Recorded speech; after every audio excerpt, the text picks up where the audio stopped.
The train screeched to a stop under a pale gray sky, and for a long moment, silence filled the air except for the hiss of steam. The women sat huddled together in the cold rail, their breath visible in the frigid air. Most had not bathed in weeks. Their uniforms, once symbols of pride, were now stained, torn, and heavy with dirt and sweat. When the American guards opened the doors, the women flinched instinctively, expecting shouts or the blunt ends of rifles. Instead, they were met with calm gestures and quiet instructions. The words were foreign, but the tone was gentle, and that small detail felt so alien that it almost frightened them more than hostility could have. They had been captured, German women soldiers, nurses, and auxiliaries, and they had no idea what awaited them beyond the camp's tall fences.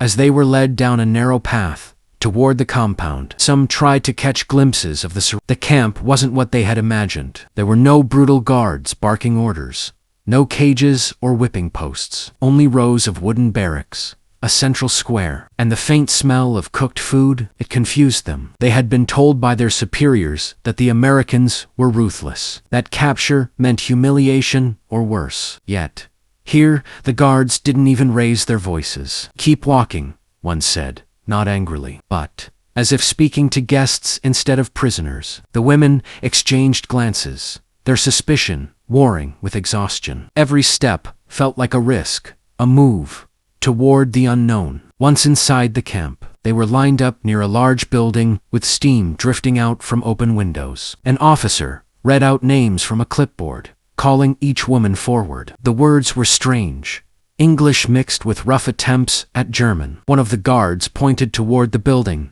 and said simply, "Bath." For a moment, none of them moved. They didn't understand. A bath. That couldn't be right. The last time they had heard that word used in captivity, it was whispered in fear, in rumors of death camps, of showers that weren't showers at all. The tension was thick, their bodies trembling, not from cold, but from the dread of what they didn't know. The first woman stepped forward, clutching her torn jacket tightly. She hesitated at the doorway, looking at the American nurse standing inside. The nurse smiled slightly, holding up a bar of soap and a clean towel. The German woman's breath caught in her throat. Soap, towels. Her eyes darted around the room, expecting a trick, but the warm mist in the air smelled like lavender. "Warm water," the nurse said slowly, pointing. The woman's knees almost gave out. For the first time in months, maybe years, she saw not an enemy, but a human gesture, an offer of dignity. One by one, the others followed, unsure, trembling, and utterly silent. Inside, the room was filled with wooden stalls and tubs. Steam rolled across the tiled floor, and the sound of running water was almost musical. The women undressed hesitantly, many too shy to meet each other's eyes. The warm water stung their skin at first, washing away layers of grime and despair. When the soap touched their bodies, it was as though the war itself began to melt off, one layer at a time. For some, tears mingled with the bathwater. They hadn't realized how numb they had become until warmth touched them again. A few laughed quietly, the sound strange and unfamiliar, in a place meant for prisoners. For a brief, surreal moment, they forgot where they were, forgotten soldiers, forgotten women, and became human again. Outside, the American guards pretended not to watch, but many were struck by what they saw. Young women who looked more like refugees than enemies. Some guards exchanged uneasy glances. They had expected fierce fighters, but instead they saw tired faces, hollow eyes, and trembling hands. One of them whispered, "They're just kids." Another replied softly, "They were soldiers too, once."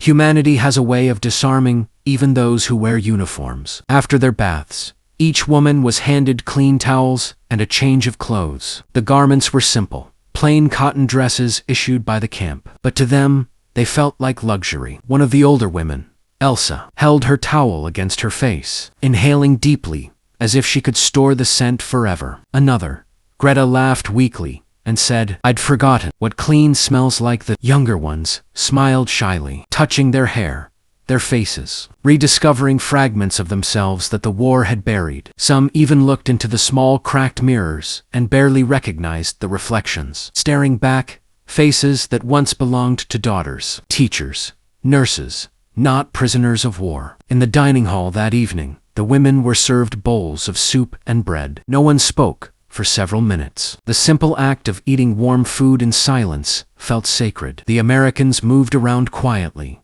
keeping their distance, but the atmosphere was devoid of cruelty. One young German woman whispered to another, "Why are they being kind? We were the enemy." Her companion shrugged, eyes wet with confusion. Maybe they don't see us as enemies anymore." It was a thought so radical.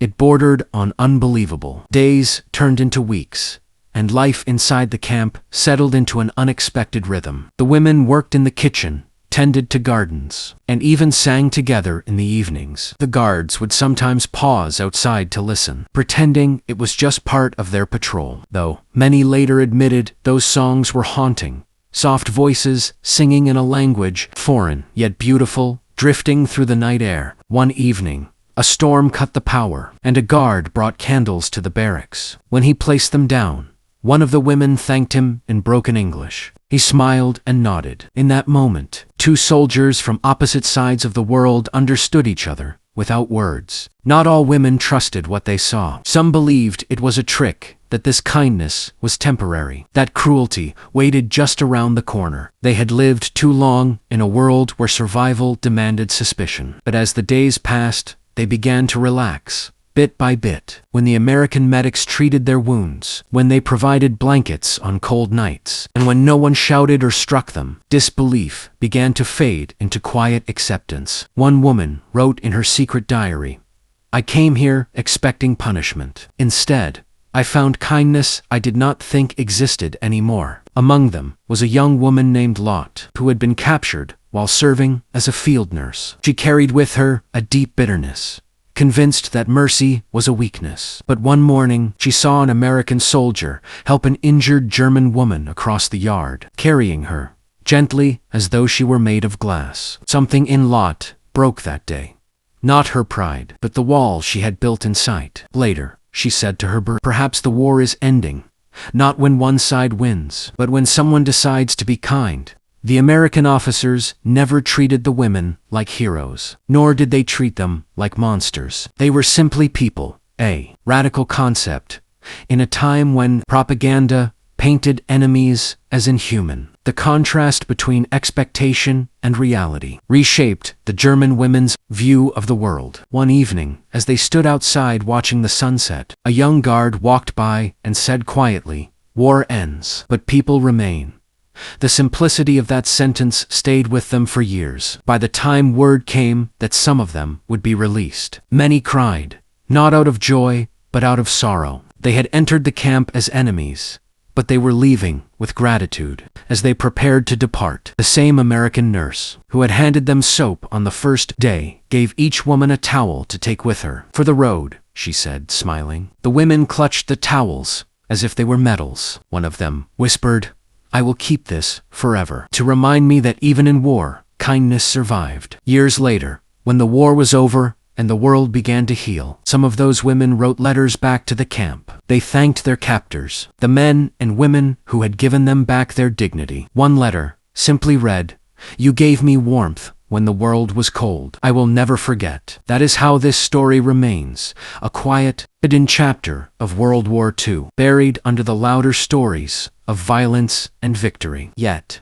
in that American camp, where soap and towels became symbols of humanity, something profound happened. Enemies found compassion. Prisoners found peace. And for a brief, miraculous moment, the war paused, not on the battlefield, but in the hearts of those who chose mercy over hate.